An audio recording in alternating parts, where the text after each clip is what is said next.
सभापति महोदय, सबसे पहले तो मैं आपको बधाई दूंगा कि सभापति पैनल के अंदर आज आप यहाँ विराजे और मुझे बोलने का आपने समय दिया। बहुत बहुत बधाई अप्पा बारने साहब को। सदन में आज 2023-24 के अनुदान की अनुपूरक मांगों में वर्ष 2021 के लिए अतिरिक्त अनुदान की मांगों पर चर्चा हो रही है। सभापति महोदय, इस अनुदान मांगों के माध्यम से 1,29,000 करोड़ रुपये से अधिक के सकल अतिरिक्त व्यय को अधिकृत करने की मंजूरी सदन के माध्यम से मांग की गई है। इस चर्चा को लेकर जब मैं समाचार पत्रों में डिजिटल एडिशन को देख रहा था, उसमें बात सामने आई कि संसद में प्रस्तुत दस्तावेज के अनुसार प्रस्ताव में 58,378.21 करोड़ रुपए का कुल नकदी व्यय शामिल है। अतिरिक्त व्यय में खाद सब्सिडी पर 13,351 करोड़ रुपए का खर्च भी शामिल है। सौज महोदय, चूंकि खाद की सब्सिडी की बात आई तो हम राजस्थान से आते हैं। डीएपी यूरिया को लेके बहुत बार खाद की कमी भी आ जाती है, हम ये बात भी करते हैं, प्रयास सरकार का रहता है, लेकिन फिर भी आए दिन खाद की जितनी सब्सिडी मिल रही थी सब्सिडी में नहीं मिल रही है। किसानों पर लाठीचार्ज की घटनाएं होती है, किसानों पर मुकदमे दर्ज होते हैं। तो मेरी मांग रहेगी कि हर साल उर्वरकों की किल्लत से किसानों को जो समस्याओं का सामना करना पड़ रहा है, मांग के क्रम में आपूर्ति समय पर आप लोग निर्धारित करें ताकि खाद की किल्लत किसानों के सामने और अतिरिक्त सब्सिडी किसानों को मिले। दूसरा मेरा सिंचाई और पेयजल का है। मैं जिस स्टेट राजस्थान से आता हूँ, पंजाब राज्य से राजस्थान की नहरों में सिंचाई का पूरा पानी नहीं मिला। आए दिन आंदोलन राजस्थान के अंदर होते हैं, कई बार किसानों ने सीने पे गोलियां भी खाई और अपने हक और अधिकार की लड़ाई राजस्थान के किसान लड़ रहे हैं। सौदी महोदय, ये रसायन युक्त पानी पीने का पानी है, वो भी पंजाब से राजस्थान के करीब 12-13 जिलों के अंदर आ रहा है और एक ट्रेन चलती है वहां से। उस ट्रेन का नाम है कैंसर ट्रेन, जहाँ ज्यादातर कैंसर के मरीज आते हैं। वो रासायनिक जो उर्वरक रासायनिक लुधियाना की फैक्ट्रियों का गंदा पानी जाता है इंदिरा गांधी नहर के अंदर, वो पीने का पानी राजस्थान के कई जिलों में जाता है। तो इसके लिए सरकार प्रयास, क्योंकि हम चाहते हैं कि ऐसा प्रयास करें कि उस ढंग से साफ सुथरा पानी राजस्थान के प्रत्येक इलाके के अंदर आए। ये हमारी बड़ी डिमांड है। राजस्थान राज्य के जल विवादों की तरफ भी आकर्षित करना चाहूंगा। वर्ष 1981 में रावी व्यास नदियों के जल बंटवारे समझौते के अनुरूप आज भी राजस्थान को उसके हिस्से का पानी नहीं मिल रहा है। 41 वर्षों से ये बात राज्य सरकारों और केंद्र में रही सरकारों की कमजोर इच्छा शक्ति के कारण लंबित है। सभापति महोदय, यमुना बेसिन राज्य से हुए समझौते के अनुरूप भी राजस्थान को उसके हिस्से का पानी नहीं दिया जा रहा है और पूर्वी राजस्थान के 13 जिले जिनमें पेयजल और सिंचाई से संबंधित अत्यंत महत्वपूर्ण ERCP परियोजना को राष्ट्रीय परियोजना घोषित करने की मांग लंबे समय चली आ रही थी। प्रधानमंत्री जब राजस्थान के चुनाव के अंदर गए, उससे पहले भी गए, तब उन्होंने कहा था कि हम जल्दी ERCP को राष्ट्रीय परियोजना घोषित करेंगे सिंचाई और पीने के पानी की।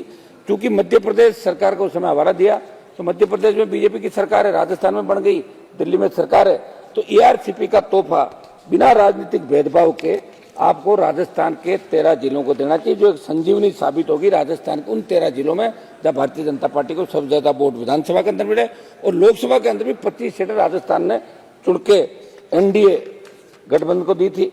सरकार को मैं ये कहना चाहता हूँ कि शासन के नीतिगत निर्णय का लाभ वास्तव में समाज के अंतिम छोर पर बैठे व्यक्ति को मिल रहा है या नहीं, क्योंकि सत्ता पक्ष में बैठे लोगों को ऐसा लगता है कि केवल भाषण में ही बड़ी बातें करने से देश का भला हो जाएगा। किसान, गरीब, मजदूर, रेहड़ी चलाने वाले लोगों के हितों का संरक्षण नहीं हो रहा। सौदी महोदय, सेना में प्रवेश लेना हमारे देश में गौरव का विषय माना जाता है। लोग सेना में इसलिए जाते थे रोजगार के लिए नहीं, वो एक जज्बा उनका 62, 65, 71 कारगिल की लड़ाइयाँ, आजादी से पहले की लड़ाइयाँ, और जो रेजिमेंट सेना के अंदर बनी हुई है, जाट रेजिमेंट है, आपकी राजपूताना राइफल है, सिख रेजिमेंट है, और हमने और भी मांग करती है गुजर रेजिमेंट बने, आई रेजिमेंट बने।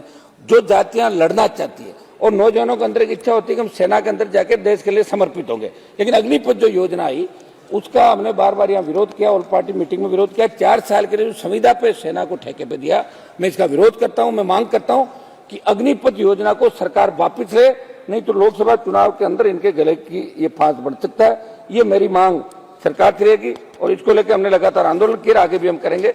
महंगाई से आम आदमी सभापति महोदय त्रस्त है। पेट्रोल डीजल की बढ़ी हुई कीमतों का प्रत्यक्ष असर महंगाई पर पड़ा। NDA की सरकार 2014 के अंदर जब बनी थी, तब ऑयल की कीमतों को देखकर अब तक के सफर पर नजर आना स्पष्ट हो जाएगा कि सरकार पेट्रोल डीजल की बढ़ी हुई कीमतों को नियंत्रित नहीं कर पा रही है। क्रूड ऑयल उस समय महंगा था, अब सस्ता है, उसके बावजूद बढ़ी हुई डीजल पेट्रोल की कीमतें लोगों को देनी पड़ रही है। मेरी मांग है घरेलू गैस और पेट्रोल डीजल की कीमतों को कम किया जाए, महंगाई कम करने के ठोस उपाय किए जाए। सभापति महोदय, बेरोजगारी देश के अंदर बहुत प्रमुख मुद्दा है। भारत सरकार ने बताया कि 9 लाख से अधिक पद रिक्त पड़े हैं और केंद्र के मंत्रालय विभागों में मेरी मांग है कि सरकार रिक्त पदों के नवीनतम आंकड़े जारी कर जल्द से जल्द नियमित भर्ती के माध्यम से भरने की दिशा में कदम उठाएं। केंद्र एक ऐसी नीति बनाए राज्य सरकारें भी नियमित भर्ती से ही रिक्त पदों को भरे, क्योंकि सरकारी क्षेत्र में बढ़ता निजीकरण देश के युवा वर्ग के लिए चिंता का विषय। सर्वोदय मेरा एक सुझाव है, जब तक हम सीमेंट फैक्ट्रियों, उद्योगों, रिफाइनरी जैसे क्षेत्र में स्थानीय लोगों को 80% रोजगार देने की नीति नहीं बनाएंगे, तब तक फ्लाइन नहीं रुकेगा और बेरोजगारी की जो समस्या समाधान मिलेगा, स्थानीय लोगों को ज्यादा से ज्यादा रोजगार मिले। कुछ मेरी प्रमुख मांगे समझ महोदय, कर्जे की बढ़ती लागत और फसलों की गैर लाभकारी कीमतों के कारण मेरे प्रदेश राजस्थान सहित देश के विभिन्न राज्यों के किसान कर्जे के तले दबे हुए। आपका भी प्रयास रहा, हमने भी प्रयास किया, कर्ज माफी के आंदोलन को देश में हवा मिली। हम चाहते हैं कि प्रधानमंत्री जी देश के किसानों का संपूर्ण कर्जा माफ करें। जिस तरह पिछले 15-16 साल के अंदर धन्ना सेठों का कर्जा माफ हुआ है 5 लाख करोड़ से ज्यादा, वो तो राजस्थान और देश के किसान का कर्जा माफ हो। एमएसपी पर किसान की पूर्ण उपज खरीदने का गारंटी कानून बनाया जाए। जो फसलें एमएसपी के दायरे में उनकी समय पर खरीद नहीं हो पाती, इसकी समय पर खरीद शुरू करने तो प्रभावी नीति बनने की जरूरत है। सौद महोदय, अरुण जेटली जी जब वित्त मंत्री थे तब उन्होंने राजस्थान में शुष्क कृषि विश्वविद्यालय खोलने की घोषणा की, पर वो घोषणा आज तक पूरी नहीं हो पाई। इस पर सरकार को ध्यान दे। तो मेरे निर्वाचन क्षेत्र नागौर में सरकार से सेंट्रल एग्रीकल्चर यूनिवर्सिटी खोलने की मैं मांग करता हूँ। मेरे से पूर्व कई मान्य सदस्यों ने जातिगत जनगणना की मांग करी। महोदय, मैं और मेरी राष्ट्रीय लोकतांत्रिक पार्टी भी जातिगत जनगणना कराने के पक्षधर हैं। भारतमाला परियोजना के अंतर्गत राजस्थान के किसानों की जमीन अवाप्त की गई समझ महोदय, लेकिन पंजाब, हरियाणा, दूसरी स्टेट के अंदर जो जमीन का मुआवजा दिया गया वो राजस्थान के अंदर बहुत कम था। जब हम गडकरी जी से, मैंने 1 मिनट समाप्त करूंगा, गडकरी जी से हम इस मामले के अंदर मिले, उन्होंने कहा कि राजस्थान की सरकार नहीं कर रही है। अब जो राजस्थान में भी आपकी सरकार है, दिल्ली में आपकी सरकार है, आप उन किसानों को जिनकी जमीन आपने अवाप्त की, बेघर हो गए, उनकी सस्ती कीमत में उनको दुगनी तिगनी रेट से पंजाब हरियाणा की तर्ज पे 1 मिनट उनको मुआवजा राजस्थान के किसानों को भारतमाला की जो जमीन हुई है उसके अंदर दें। केंद्रीय सशस्त्र पुलिस बलों से सभी केंद्रीय कर्मियों को ओल्ड पेंशन योजना लागू करने के कदम उठाए जाए। मेरे संसदीय क्षेत्र नागौर में बोई जाने वाली विश्वविख्यात पान मेथी को मसाला कमोडिटी में शामिल करते हुए जीआई टैग दिया जाए। राजस्थान के जोधपुर, बीकानेर, किशनगढ़ तथा उदयपुर व जयपुर हवाई अड्डे घरेलू उड़ानों की संख्या बढ़ाई जाए। समझ मतलब 1 मिनट इम्तियाज जलील, एक मिनट लास्ट अंत में 1 मिनट साहब, एक मिनट आप बैठे 1 मिनट तो दो मेरे। अंत में मैं कहना चाहूंगा कि जब तक हम नीति निर्माण में किसानों, गरीबों और मजदूरों को नहीं शामिल करेंगे तब तक इस देश में सही मायनों में अमृतकाल नहीं हो पाएगा।